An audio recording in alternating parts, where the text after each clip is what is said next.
Là, pour l'instant, la vraie incertitude, je ne parle pas du sportif, hein, c'est financièrement, à quel montant va être écrasée la dette, parce que là, on parle d'écrasement de la dette. Et ensuite,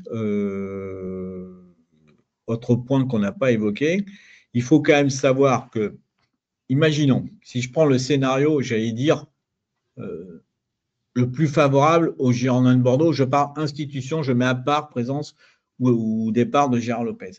Plan de continuation validé. La première annuité, donc 5% de la dette, elle n'est exigible qu'avant un an. C'est-à-dire, c'est en juin 2026.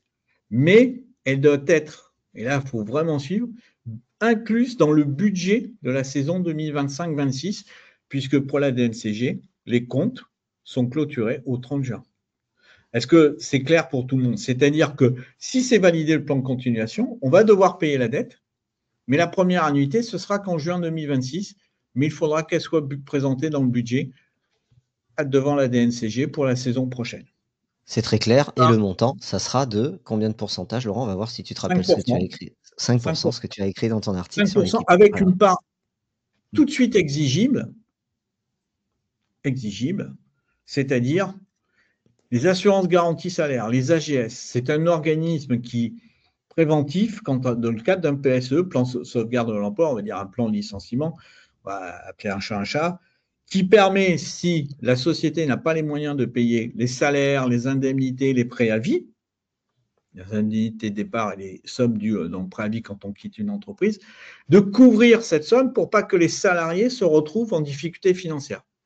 Les Girondins de Bordeaux, je vous rappelle, l'été dernier, ont tardé à lancer ce PSE. C'était une des raisons pour lesquelles il a fallu remettre au pot, c'est que s'ils avaient lancé dès la perte du statut pro, l'abandon du statut pro, ils ont tardé. Donc, ils ont été obligés de retarder, donc de payer un mois et demi, presque deux, de salaire supplémentaire. Et ils ont puisé dans cette réserve AGS, assurance garantie salaire, et ça, tout de suite, ils vont devoir le payer. C'est une somme exigible immédiatement.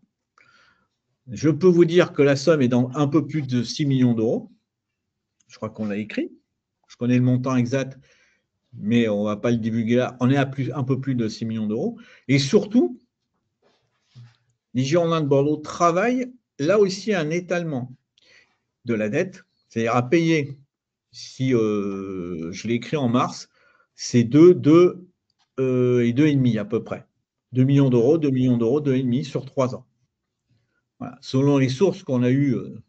Donc, en plus de la dette qui va être calculée sur 10 ans, il y aura cette somme-là sur 3 ans qui sera aussi étalée les 3 premières années. Oui.